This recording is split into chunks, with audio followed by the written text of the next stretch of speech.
الله الرحمن الرحيم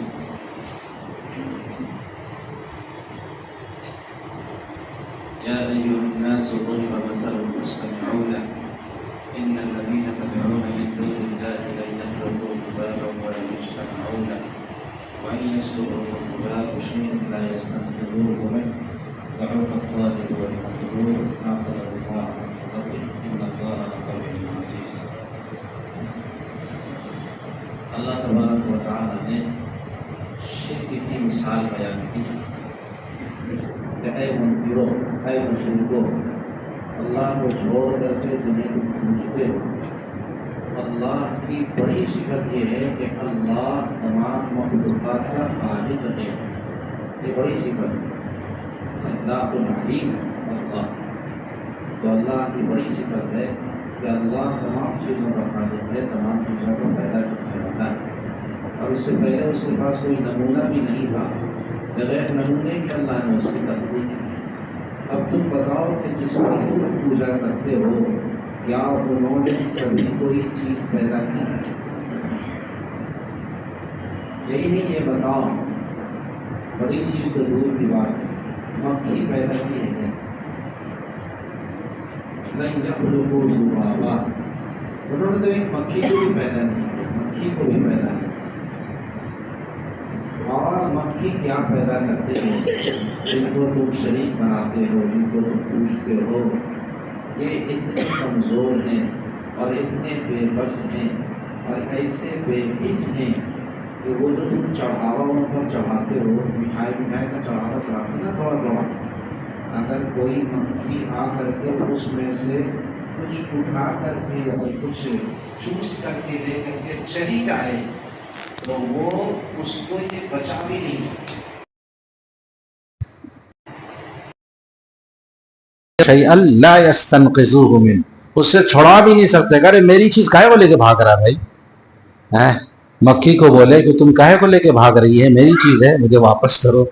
تو ایک مکھی کو بھی انہوں نے پیدا نہیں کیا، اور اگر مکھی ان کے پاس سے ان کے چڑھاوے میں سے کچھ لے کر کے بھاگ جائے تو اس سے یہ لے بھی نہیں سکتے واپس، ایسے کمزور ہیں، ایسے بے بس ہیں۔ پھر پتہ نہیں ان کی عقلوں کو کیا ہو گیا، پھر بھی ایسی چیزوں کو یہ لوگ پوچھتے ہیں۔ ضعف الطالب والمطلوب، اللہ فرماتے ہیں طالب بھی کمزور ہے اور مطلوب بھی کمزور ہے، جو مانگ رہا ہے وہ بھی کمزور ہے یہ لوگ، اور جن سے مانگا جا رہا ہے وہ بھی کمزور ہے۔ کسی کے اندر دینے کی کوئی صفت نہیں ہے، پھر بھی لوگ ہیں کہ ایک دوسرے کو پوچھ رہے ہیں۔ ما قدر اللہ حق قدری، اللہ کا جیسا اندازہ کرنا چاہیے تھا ویسا ان لوگوں نے اندازہ نہیں کیا۔ اللہ تو زبردست ہے اور قوت والا ہے، قدرت والا ہے، اس کے بس میں اور اس کی حکومت میں ساری چیزیں ہیں، ایک پتا بھی اس کی اجازت کے بغیر نہیں ہلتا ہے۔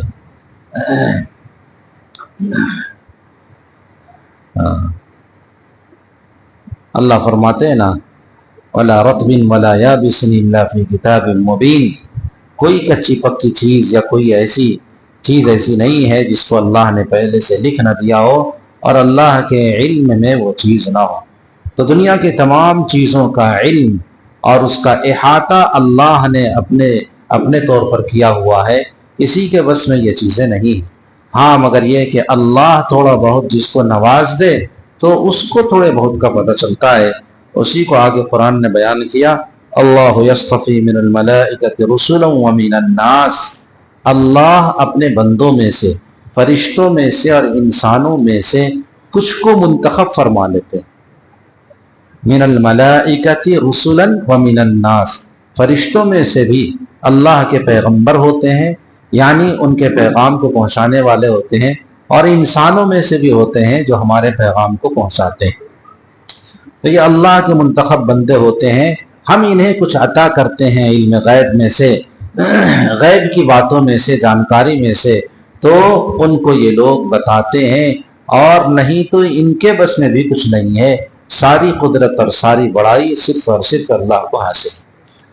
تو اللہ نے ایک مثال دے کر کے، معمولی سی مثال دے کر کے اللہ نے سمجھایا کہ آدمی اگر اس پہلو سے بھی غور کرے کہ جس کو ہم پوچھ رہے ہیں تو ظاہر ہے کہ اس کے اندر نہ حص و حرکت کرنے کی کوئی صلاحیت ہے، اور نہ کوئی چیز پکڑنے اور چھونے کی صلاحیت ہے، اور نہ کوئی چیز واپس لینے کی صلاحیت ہے، اور نہ انہوں نے کسی چیز کو پیدا کیا ہے، پھر کس اینگل سے اس کی یہ لوگ پوجا کر رہے ہیں؟ اس انداز سے بھی انسان کو کبھی کبھی سوچنا چاہیے، اور یہ سوچنا چاہیے کہ ہم تو اس سے زیادہ طاقتور ہیں، ہم ہی نے جس کو بنایا اور بت بنا کر کے کھڑا کیا، پھر ہم اسی کے سامنے اپنا ماتھا ٹیک رہے ہیں۔ یہ کیسی کمی کی بات ہے اور کیسی غیر مناسب بات ہے، اس پر ہر انسان کو اپنے طور پر غور کرنا چاہیے۔